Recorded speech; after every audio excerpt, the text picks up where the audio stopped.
ಶ್ರೀ ಹರಿವಾಯ ಗುರುಭ್ಯೋ ನಮಃ. ಶ್ರೀಮದಾನಂದತೀರ್ಥ ಭಗವತ್ಪಾದಾಚಾರ್ಯ ಗುರುಭ್ಯೋ ನಮಃ.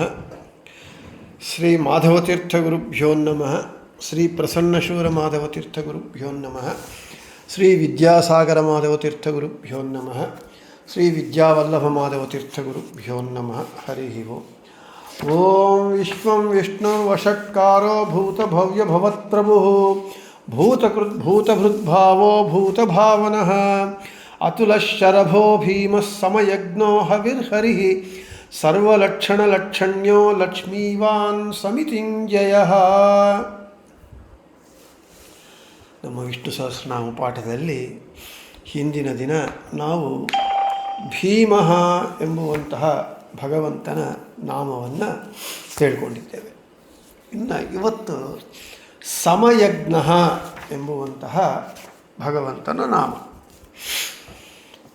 ಸಮಯಂ ವೈದಿಕಂ ಸಿದ್ಧಾಂತಂ ಜಾನಾತಿ ಇತಿ ಸಮಯಜ್ಞ. ಇಲ್ಲಿ ಸಮಯಜ್ಞ ಅಂತಂದಾಗ ಸಮಯಂ ಅಂದರೆ ವೈದಿಕಂ ಅಂದರೆ ವೈದಿಕಂ ಸಿದ್ಧಾಂತಂ, ವೈದಿಕ ಸಿದ್ಧಾಂತವನ್ನು ಜಾನಾತಿ ತಿಳಿದಿರುವವನು ಆದ ಕಾರಣ ಅವನು ಸಮಯಜ್ಞ ಅಂತ ಹೇಳ್ತಾರೆ. ಅದಕ್ಕೆ ಮುಂದೆ ವಿವರಣೆಯನ್ನು ಕೊಡ್ತಾ ಬರ್ತಾರೆ. ವೈದಿಕ ಸಿದ್ಧಾಂತ ಅಂದರೆ ಏನು ಅಂತ ಹೇಳ್ತಾರೆ. ಇನ್ನು ಸಮಯಂ ವೈದಿಕಂ ಸಿದ್ಧಾಂತಂ ಜ್ಞಾಪಯತಿ ಇತಿ ಸಮಯಜ್ಞ. ಸಮಯಃ ಶಪಥಾಚಾರಕಾಲ ಸಿದ್ಧಾಂತ ಸಂವಿಧ ಅಂತ ಅಮರಕೋಶ. ಮೇಲೇನೋ ವೈದಿಕ ಸಿದ್ಧಾಂತವನ್ನು ಬಲ್ಲವನು ಅಂತ ಹೇಳಿ, ಕೆಳಗೆ ಸಮಯ ವೈದಿಕಂ ಸಿದ್ಧಾಂತಂ, ವೈದಿಕ ಸಿದ್ಧಾಂತವನ್ನು ಜ್ಞಾಪಯತಿ ಅಂದರೆ ತಿಳಿಸಿಕೊಡುವವನಾದ ಕಾರಣ ಅವನಿಗೆ ಸಮಯಜ್ಞ. ಯಾವ ರೂಪದಿಂದ? ವೇದವ್ಯಾಸಾದಿ ರೂಪಗಳಿಂದ ಭಗವಂತ ವೈದಿಕ ಸಿದ್ಧಾಂತವನ್ನು ತಿಳಿಸಿಕೊಡ್ತಾನೆ. ಆದ ಕಾರಣ ಅವನಿಗೆ ಸಮಯಜ್ಞ ಅಂತ ಹೆಸರು. ಇನ್ನು ಭಾಗವತ ಹೇಳ್ತಾ ಇದೆ, ಕಿಂ ವಿಧತ್ತೆ ಕಿಮಾಚಷ್ಟೇ ಕಿಮನೂದ್ಯ ವಿಕಲ್ಪಯೇತ್ ಇತ್ಯಸ್ಯ ಹೃದಯಂ ಸಾಕ್ಷಾನ್ನಾನ್ಯೋ ಮದ್ ವೇದ ಕಶ್ಚನ ಮಾಂ ವಿಧತ್ತೆ ಅಭಿಧತ್ತೆ ಮಾಂ ವಿಕಲ್ಪ್ಯಾಪೋಹ್ಯ ಇತ್ಯಹಂ ಮದನ್ಯಃ ಕಶ್ಚನ ಕೋಪಿ ನ ವೇದ. ಭಾಗವತ ತಾತ್ಪರ್ಯ ನಿರ್ಣಯದಲ್ಲಿ ಆಗಮ ತಾತ್ಪರ್ಯ ವಾಕ್ಯವನ್ನು ಉಲ್ಲೇಖ ಮಾಡ್ತಾರೆ ಆಚಾರ್ಯರು.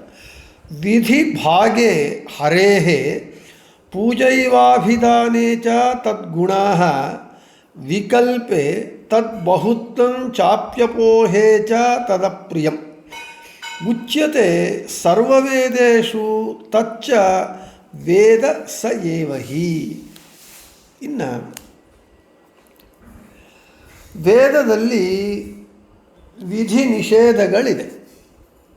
ನಾನು ಎಷ್ಟೋ ಬಾರಿ ಹೇಳಿದಂತೆ ಮಾತೃದೇವೋ ಭವ, ಪಿತೃದೇವೋ ಭವ, ಆಚಾರ್ಯ ದೇವೋ ಭವ, ಅತಿಥಿ ದೇವೋ ಭವ, ಇದು ವಿಧಿಗಳು. ನಿಷೇಧಗಳು ನಪಲಾಂಡುಂ ಭಕ್ಷೀತ ಅಕ್ಷೈರ್ಮಾದೀವ್ಯ ಅಂತಿವೆಲ್ಲ ವಿಧಿ ನಿಷೇಧಗಳು.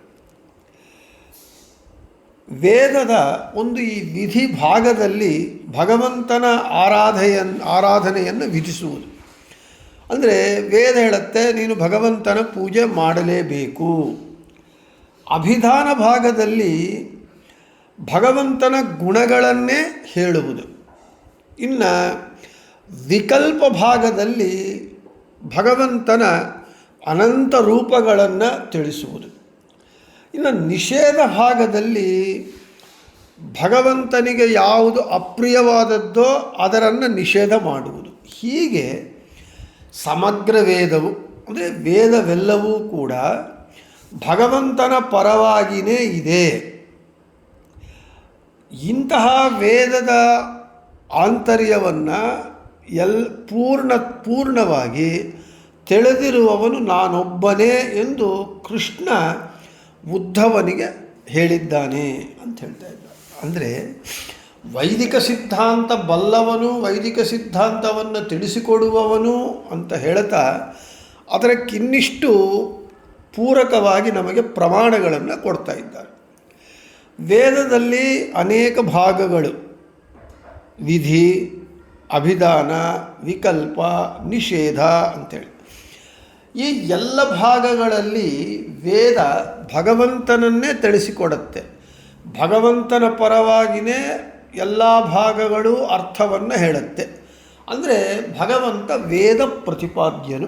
ಗಾಹ ವಿಂದತೆ ಇತಿ ಗೋವಿಂದ, ವೇದಗಳಿಂದ ತಿಳಿಯಲ್ಪಡುವವನು ಅಂದರೆ ವೇದ ಪ್ರತಿಪಾದ್ಯನು. ಅಂದರೆ ಇಡೀ ಸಮಗ್ರ ವೇದವು ಭಗವಂತನನ್ನೇ ತಿಳಿಸಿಕೊಡುತ್ತೆ ಅಂತ ಯಾರು ಹೇಳ್ತಾ ಇದ್ದಾರೆ? ಭಗವಂತ ತಾನೇ ಕೃಷ್ಣ ಉದ್ಧವನಿಗೆ ಹೇಳ್ತಾ ಇದ್ದಾರೆ. ಇಡೀ ವೇದದ ಎಲ್ಲ ಭಾಗಗಳು ನನ್ನೇ ಪ್ರತಿಪಾದನೆ ಮಾಡುತ್ತೆ, ನನ್ನನ್ನೇ ತಿಳಿಸಿಕೊಡುತ್ತೆ. ಆದ ಕಾರಣ ಭಗವಂತನಿಗೆ ಸಮಯಜ್ಞ ಅಂತ ಹೆಸರು. ಇನ್ನು ಭಗವದ್ಗೀತೆಯಲ್ಲಿ ವೇದಾಂತಕೃತ್ ವೇದವಿದೇವಚಾಹಂ ಅಂಥೇಳಿ ಗೀತಾ ಭಾಷ್ಯದಲ್ಲಿ ಆಚಾರ್ಯರು ಹೇಳ್ತಾರೆ, ವೇದ ನಿರ್ಣಯಾತ್ಮಿಕ ಮೀಮಾಂಸಾ ವೇದಾಂತ ತಥಾ ಹಿ ಸಾಮವೇದೆ ಪ್ರಾಚೀನಕಾಲಶ್ರುತಿ ಸ ವೇದಾಂತಕೃತ್ ಸ ಕಾಲಕಃ ಇತಿ ಸಹ್ಯೇವ ಯುಕ್ತಿಸೂತ್ರಕೃತು ಸ ಕಾಲಕಃ ಇತಿ. ಸರಿ, ಭಗವದ್ಗೀತೆಯಲ್ಲಿ ಕೃಷ್ಣ ಏನು ಹೇಳ್ತಾ ಇದ್ದಾನೆ?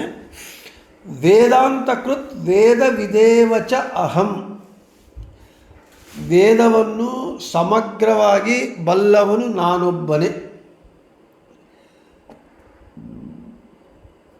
ತನ್ನ ವೇದವ್ಯಾಸ ರೂಪದಿಂದ ಅಂತಹ ವೇದದ ಅರ್ಥ ನಿರ್ಣಾಯಕವಾದ ಮೀಮಾಂಸಾಶಾಸ್ತ್ರವನ್ನು ನಾನೇ ರಚಿಸಿದ್ದೇನೆ ಅಂತ ಹೇಳಿ ಗೀತಾಚಾರ್ಯನು ಕೃಷ್ಣ ಹೇಳ್ತಾ ಇದ್ದಾರೆ.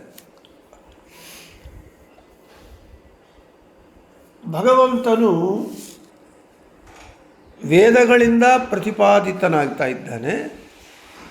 ಆ ವೇದವನ್ನು ಯಾರು ಸಮಗ್ರವಾಗಿ ತಿಳಿದವರು ಯಾರು ಅಂದರೆ ಭಗವಂತನೇ ಆಗಿದ್ದಾನೆ.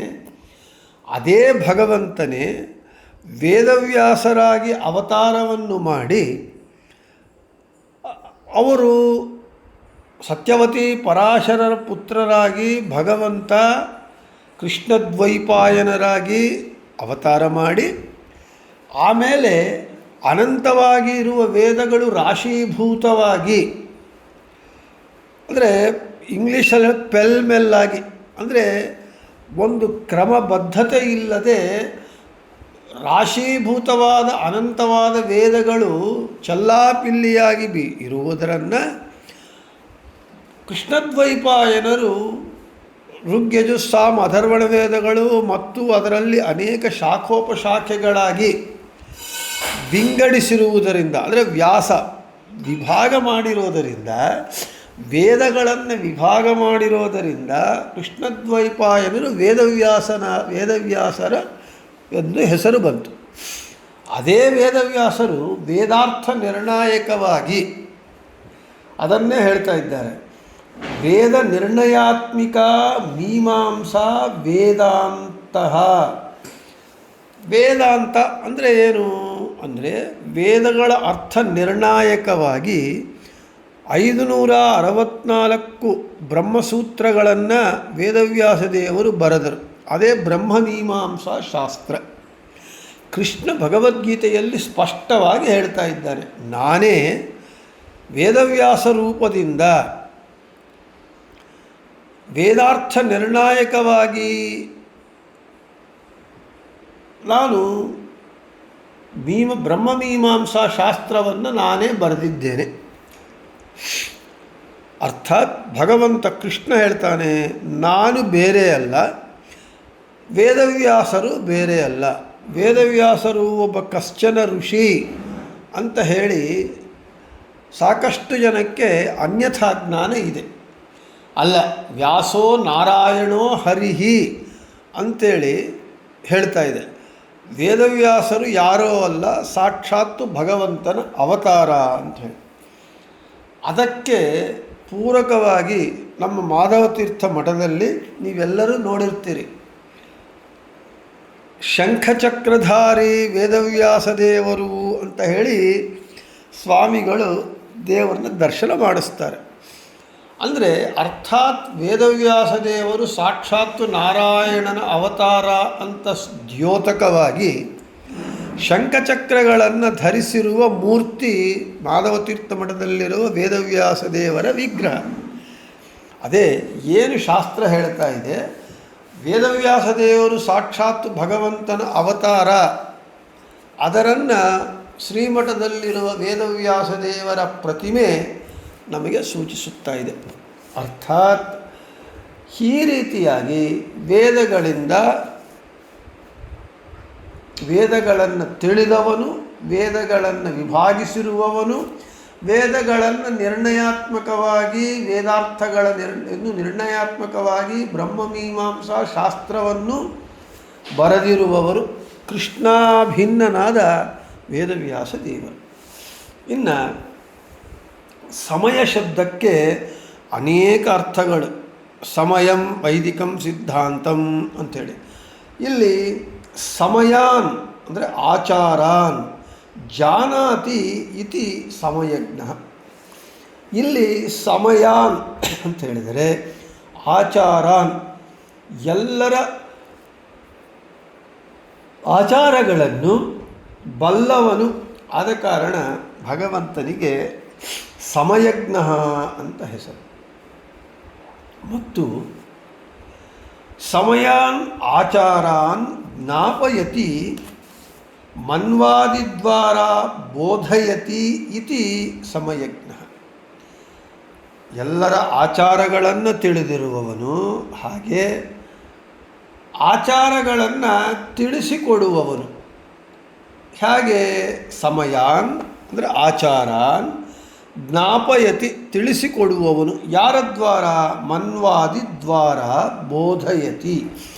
ಮನು ಮೊದಲಾದವರ ದ್ವಾರ ಆಚಾರಗಳನ್ನು ನಮಗೆ ತಿಳಿಸಿಕೊಡುವವನಾದ ಕಾರಣ ಭಗವಂತನಿಗೆ ಸಮಯಜ್ಞ ಅಂತ ಹೆಸರು.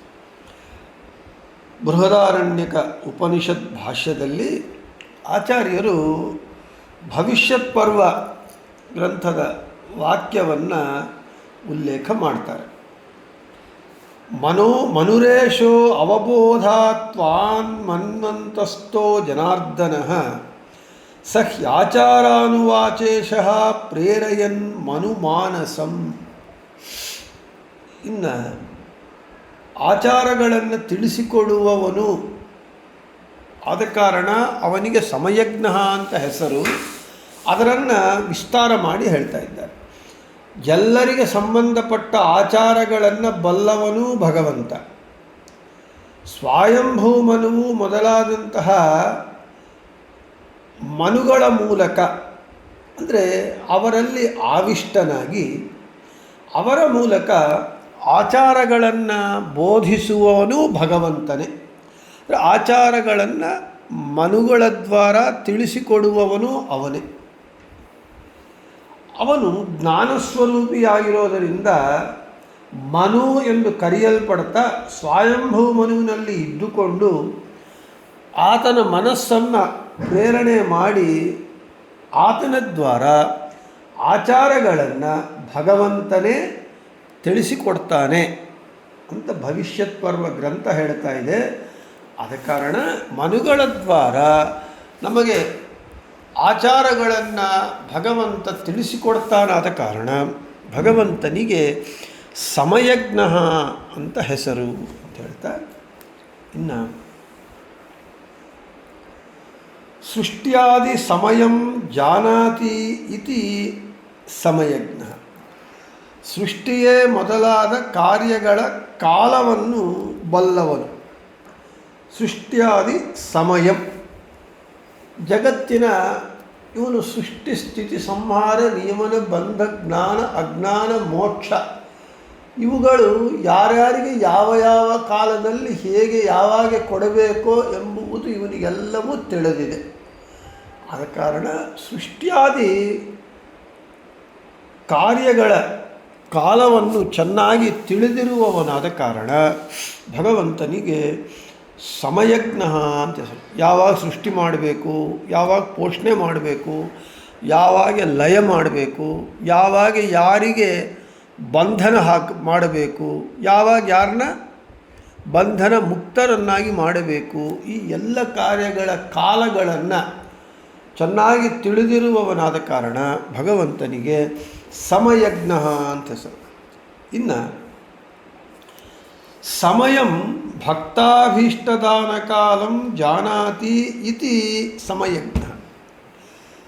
ಸರಿ, ಭಕ್ತರು ತಮ್ಮ ಅಭೀಷ್ಟಗಳನ್ನು ನೆರವೇರಿಸಿಕೋಬೇಕು ಅಂತ ಹೇಳಿದರೆ ಯಾರನ್ನ ಬೇಡಬೇಕು? ಭಗವಂತನನ್ನೇ ಬೇಡ್ತಾರೆ. ಬೇಡಿದರೆ ನೊಡೆಯನ ಬೇಡಿದೆ. ಭಗವದ್ಭಕ್ತರೇನು ಮಾಡ್ತಾರೆ? ಅವರಿಗೇನು ಬೇಕಾಗಿದ್ದರೂ ಅವರು ಯಾರಲ್ಲಿ ಹೋಗಿ ದೇಹಿ ಅಂತ ದೈನ್ಯದಿಂದ ಕೇಳುವುದಿಲ್ಲ. ನಿಜವಾದ ಭಗವದ್ಭಕ್ತರು ಭಗವಂತನನ್ನೇ ಬೇಡ್ತಾರೆ. ಅಂತಹ ಭಕ್ತರ ಅಭೀಷ್ಟಗಳನ್ನು ಈಡೇರಿಸುವ ಕಾಲವನ್ನು ತಿಳಿದಿರುವವನು. ಭಗವಂತನಿಗೆ ಗೊತ್ತು ಯಾರಿಗೆ ಯಾರ ಅವರವರ ಅಭೀಷ್ಟಗಳು ಯಾವಾಗ ಕೊಡಬೇಕು ಅಂಥೇಳಿ. ಆದರೆ ನಮಗೆ ಗೊತ್ತಿಲ್ಲದೆ ನಾವೇನು ಮಾಡ್ತೇವೆ? ನಮಗೆ ನಮ್ಮ ಈ ಕೋರಿಕೆ ಈವಾಗೇ ಈಡೇರಬೇಕು ಅಂತ ಕೇಳ್ತೇವೆ. ಉದಾಹರಣೆಗೆ ನಮಗೆ ಮನೆ ಕಟ್ಕೋಬೇಕು. ಮನೆ ಕಟ್ಟುವ ಆರ್ಥಿಕವಾದ ಒಂದು ಸಾಮರ್ಥ್ಯ ನಮಗೆ ಇರೋದಿಲ್ಲ. ಆದರೂ ನಾವು ಆಸೆ ಪಡ್ತೇವೆ. ಆದರೆ ಭಗವಂತನಿಗೆ ಗೊತ್ತು ಇವನಿಗೆ ಯಾವಾಗ ಮನೆ ಕೊಡಬೇಕು ಅಂತೇಳಿ. ಆ ರೀತಿಯಾಗಿ ಇದು ಉದಾಹರಣೆ ಅಷ್ಟೇ. ಭಕ್ತರ ಮನೋಭೀಷ್ಟಗಳನ್ನು ಕೊಡುವ ಈಡೇರಿಸುವ ಕಾಲವನ್ನು ತಿಳಿದಿರುವವನಾದ ಕಾರಣ ಭಗವಂತನಿಗೆ ಸಮಯಜ್ಞ ಅಂತ ಹೆಸರು.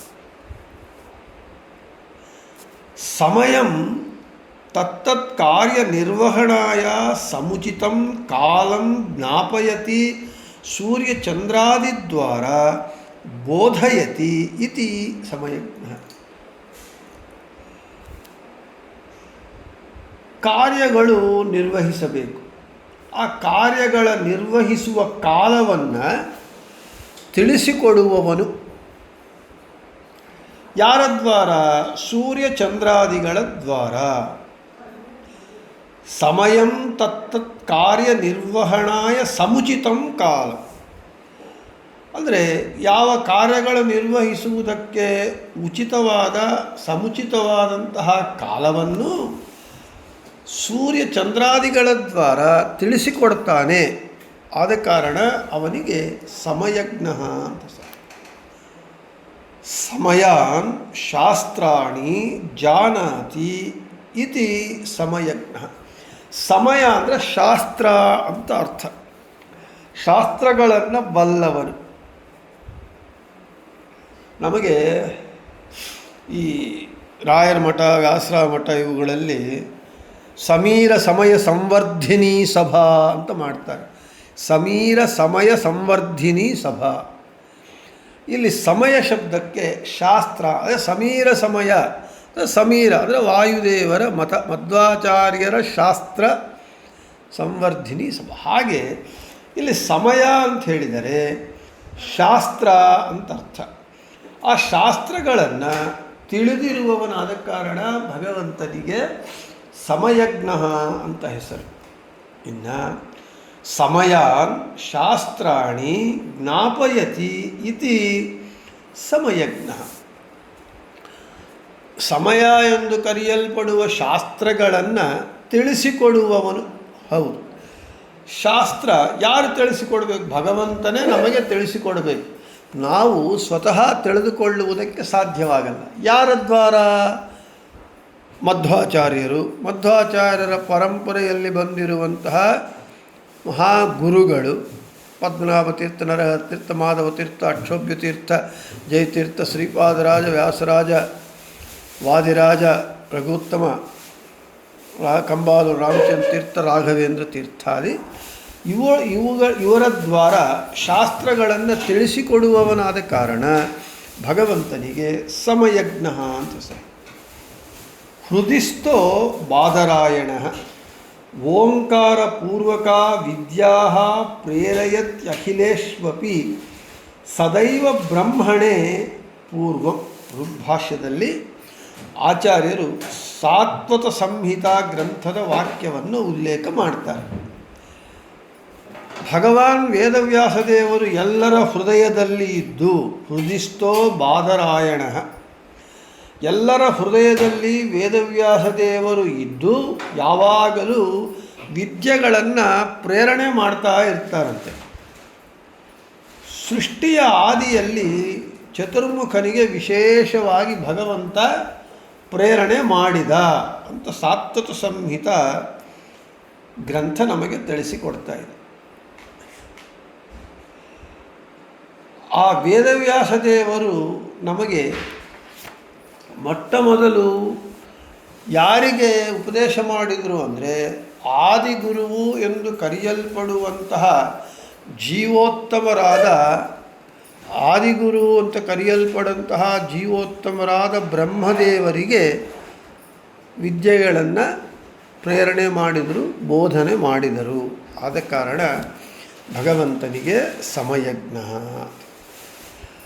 ಅಜ್ಞಾದೀನಾಂ ಊರ್ಧ್ವಜ್ವಲನಾದಿ ಸಮಯಂ ಅಧಿಕಾರ ನಿಯಮಂ ಜಾನಾತಿ ಇತಿ ಸಮಯಜ್ಞ. ಅಗ್ನಿ ಮೊದಲಾದವು ಅವರ ಅಧಿಕಾರ ನಿಯಮವನ್ನು ಬಲ್ಲವನು. ಅಂದರೆ ಅಗ್ನಿ ಮೊದಲಾದ ದೇವತೆಗಳಿದ್ದಾರೆ, ಅವರಿಗೆ ಅವರವರ ಒಂದು ಅಧಿಕಾರದ ಒಂದು ನಿಯಮಗಳು ಯಾರಿಗೆ ಗೊತ್ತಿದೆ? ಭಗವಂತನಿಗೆ ಗೊತ್ತು. ಭಗವಂತ ಅವರಿಗೆ ತಿಳಿಸಿಕೊಡ್ತಾನೆ. ಆದ ಕಾರಣ ಭಗವಂತನಿಗೆ ಸಮಯಜ್ಞ ಅಂತ ಹೆಸರು. ಇನ್ನು ಭಕ್ತೇಭ್ಯ ತದಭಯದಾನವ್ರತಂ ಜಾನಾತಿ ಇತಿ ಸಮಯಜ್ಞ. ಭಕ್ತರಿಗೆ ಅಭಯದಾನ ವ್ರತವನ್ನು ಬಲ್ಲವನು. ಅಂದರೆ ಭಗವಂತ ತನ್ನ ಭಕ್ತರಿಗೆ ಅಭಯವನ್ನು ಕೊಡ್ತಾನೆ. ಅಭಯ ಅಂದರೆ ಭಯ, ಅಭಯ, ಭಯರಾಹಿತ್ಯವನ್ನು, ನಾನಿದ್ದೇನೆ ಎಂಬುವಂತಹ ಒಂದು ಅಭಯವನ್ನು ಅದು ಚೆನ್ನಾಗಿ ತಿಳಿದಿರುವವನು. ಭಕ್ತರಿಗೆ ಅಭಯದಾನ ವ್ರತವನ್ನು ಅಂದರೆ ಭಕ್ತರಿಗೆ ಯಾವಾಗ ಏನೇನು ಅಭಯವನ್ನು ಕೊಡಬೇಕು ಎಂಬುದನ್ನು ತಿಳಿದಿರುವವನು. ಆದ ಕಾರಣ ಭಗವಂತನಿಗೆ ಸಮಯಜ್ಞ ಅಂತ ಹೆಸರು. ಸಮಃ ಸಮತ್ವಾಖ್ಯೋಪಾಯವಾನ್ ಸಮತ್ವಂ ಯೋಗಃ ಉಚ್ಯತೆ ಇತಿ ವಚನಾತ್ ತಾದೃಶೋ ಯಜ್ಞೋ ಯತ್ ಪೂಜಾರ್ಥಃ ಸ ಸಮಯಜ್ಞಃ ಇತಿ.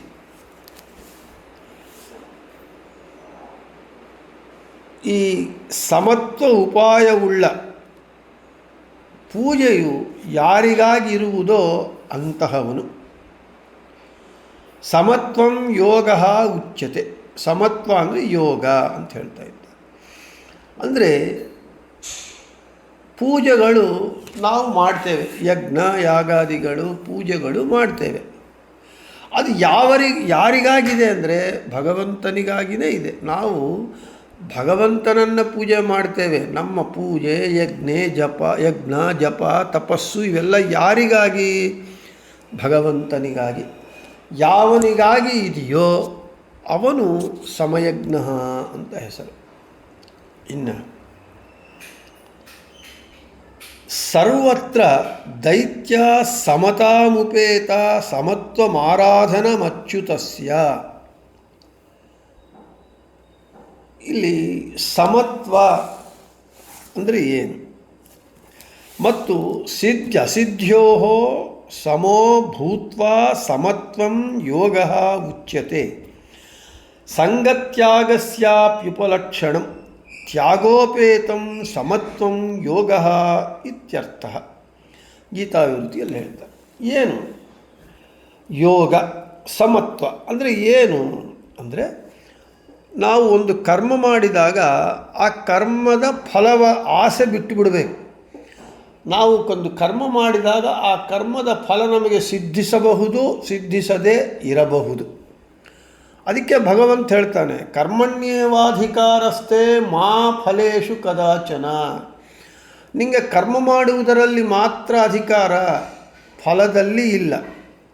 ಹಾಗೆ ಕರ್ಮದ ಫಲ ಆಸಕ್ತಿಯನ್ನು ಬಿಟ್ಟು ಅದು ಸಿದ್ಧಿಸಲಿ ಸಿದ್ಧಿಸದೇ ಇರಲಿ, ಅದರ ಬಗ್ಗೆ ವಿಕಾರಗೊಳ್ಳದೆ, ಅಂದರೆ ಫಲ ಸಿಕ್ಕಿದಾಗ ಹಿಗ್ಗುವುದು, ಫಲ ಸಿಗದೇ ಇರುವಾಗ ಕುಗ್ಗುವುದು, ಇವೆಲ್ಲ ವಿಕಾರಗಳು. ಈ ವಿಕಾರಗಳು ಇಲ್ಲದೇ ಇರುವುದೇ ಯೋಗ ಎಂದು ಕರೆಯಲ್ಪಡುತ್ತೆ ಅಂತ ಹೇಳಿ ಗೀತಾಚಾರ್ಯ ಕೃಷ್ಣನು ಹೇಳಿದ್ದಾನೆ. ಹಾಗೆ ಭಾಗವತದಲ್ಲಿ ಭಕ್ತ ಪ್ರಹ್ಲಾದನು ದೈತ್ಯ ಬಾಲಕರಿಗೆ ಇದೇ ರೀತಿ ಉಪದೇಶವನ್ನು ಮಾಡ್ತಾ ಇದ್ದಾನೆ. ಇಂತಹ ಸಮತ್ವವೇ ಅಚ್ಯುತನ ಆರಾಧನೆ ಎಂದು ದೈತ್ಯ ಬಾಲರಿಗೆ ಉಪದೇಶ ಮಾಡಿ, ಪ್ರತಿಯೊಂದು ವಿಷಯದಲ್ಲಿ ಇಂತಹ ಸಮತ್ವವನ್ನು ಅಳವಡಿಸಿಕೊಳ್ಳಬೇಕು ಅಂತ ಹೇಳಿ ಭಕ್ತ ಪ್ರಹ್ಲಾದನು ದೈತ್ಯ ಬಾಲಕರಿಗೆ ದೈತ್ಯ ಗುರುಕುಲದಲ್ಲಿ ಉಪದೇಶ ಮಾಡ್ತಾನೆ. ಅರ್ಥಾತ್ ಸಮತ್ವ ಅಂದರೆ ಯೋಗ. ಯೋಗ ಅಂತ ಹೇಳಿದರೆ ಕರ್ಮವನ್ನು ಮಾಡಿ ಆ ಕರ್ಮದ ಫಲವನ್ನು ಆಸೆ ಪಡದೆ, ಫಲ ಸಿಕ್ಕಿದರೂ ಸಿಗದೇ ಇದ್ದರೂ ಯಾವ ವಿಕಾರಕ್ಕೂ ಒಳಗಾಗದೆ ಇರುವುದೇ ಯೋಗ. ಅಂತಹ ಯೋಗ ಬುದ್ಧಿಯಿಂದ ಇಂತಹ ಸಮತ್ವವನ್ನು, ಯೋಗವನ್ನು ಅಳವಡಿಸಿಕೊಳ್ಳುವುದೇ ಭಗವಂತರ, ಆ ಮನಸ್ಥಿತಿಯಿಂದ ಭಗವಂತನ ಪೂಜೆ ಮಾಡಬೇಕು ಅಂತ ಹೇಳ್ತಾ ಇದ್ದಾರೆ. ಇನ್ನು ಸಮಃ ದೇಶತಃ ಕಾಲತಶ್ಚ ವ್ಯಾಪ್ತೌ ಅಬದ್ಧತ್ವೇ ಚ ಸಮಾನಃ ಯಜ್ಞಃ ಯಜ್ಞಕ್ರಿಯಾಭಿಮಾನಿನಿ ಲಕ್ಷ್ಮೀ ಯಸ್ಮಾತ್ ಸಹ ಸಮಯಜ್ಞಃ. ಲಕ್ಷ್ಮೀದೇವಿಗೆ ಯಜ್ಞ ಅಂತ ಹೆಸರು. ಯಜ್ಞ ಎಂದು ಕರೆಯಲ್ಪಡುವ ಲಕ್ಷ್ಮೀದೇವಿ ಭಗವಂತನಿಗೆ ದೇಶತಃ ಕಾಲತಃ ವ್ಯಾಪ್ತಳಾಗಿದ್ದಾಳೆ ಲಕ್ಷ್ಮೀದೇವಿ. ಮತ್ತು ಬಂಧದ ರಾಹಿತ್ಯ. ಲಕ್ಷ್ಮೀದೇವಿ ಭಗವಂತನ ಜೊತೆಗೆ ಸಮಳು ಹೌದು, ಅಸಮಳು ಹೌದು. ದೇಶತಃ ಕಾಲತಃ ಭಗವಂತ ಎಲ್ಲೆಲ್ಲಿರ್ತಾನೋ, ಯಾವ ಯಾವ ಕಾಲದಲ್ಲಿರ್ತಾನೋ ಅಲ್ಲಲ್ಲಿ ಆಯಾ ಕಾಲಗಳಲ್ಲಿ ಲಕ್ಷ್ಮೀದೇವಿ ಇರ್ತಾಳೆ. ದೇಶತಃ ಕಾಲತಃ ಭಗವಂತನಿಗೆ ಸಮಳು, ಹಾಗೆ ಗುಣತಃ ಅಸಮಳು. ಮತ್ತು ಭಗವಂತನಿಗೂ ಯಾವ ಬಂಧಗಳು ಇಲ್ಲ. ಹಾಗೆ ಲಕ್ಷ್ಮೀದೇವಿಯೂ ಕೂಡ ಅಕ್ಷರ ತತ್ವಳಾಗಿ ಬಂಧದ ಅಭಾವವನ್ನು ಹೊಂದಿದ್ದಾಳೆ. ಆ ಬಂಧದ ಅಭಾವದ ವಿಷಯದಲ್ಲಿ ಕೂಡ ಲಕ್ಷ್ಮೀದೇವಿ ತನಗೆ ಸಮಾನಳಾಗಿದ್ದಾಳೆ ಅಂತ ಭಗವಂತನೇ ಲಕ್ಷ್ಮೀದೇವಿಗೆ ಅನುಗ್ರಹ ಮಾಡಿದ್ದಾನೆ. ಆದ ಕಾರಣ ಯಾರಿಂದ ಲಕ್ಷ್ಮೀದೇವಿಗೆ ಈ ಸಮಾನತ್ವ, ಭಗವಂತನ ಜೊತೆಗೆ ದೇಶತಃ ಕಾಲತಃ ಬಂಧಾಭಾವ ವಿಷಯಗಳಲ್ಲಿ ಸಮಾನತ್ವ ಬಂದಿದೆಯೋ, ಯಾರಿಂದ ಬಂದಿದೆಯೋ ಅವನು ಸಮಯಜ್ಞ ಅಂತ ಹೆಸರು ಅಂತ ಹೇಳ್ತಾ, ಇನ್ನೂ ಕೂಡ ಲಕ್ಷ್ಮೀದೇವಿ ಯಜ್ಞ ಅಂತ ಯಾಕೆ ಕರೆಯಲ್ಪಡ್ತಾಳೆ ಮತ್ತು ಎಲ್ಲ ಕಡೆ ಭಗವಂತ ಅನುಗ್ರಹದಿಂದ ಇರ್ತಾಳೆ ಮೊದಲಾದ ಎಲ್ಲ ವಿಷಯಗಳನ್ನು ನಾಳೆ ಹೇಳ್ಕೊಳ್ಳೋಣ ಅಂತ ಹೇಳ್ತಾ, ಶ್ರೀಕೃಷ್ಣಾರ್ಪಣಮಸ್ತು ಮಧ್ವೇಶಾರ್ಪಣಮಸ್ತು. ಎಲ್ಲರಿಗೂ ಶುಭಮಸ್ತು.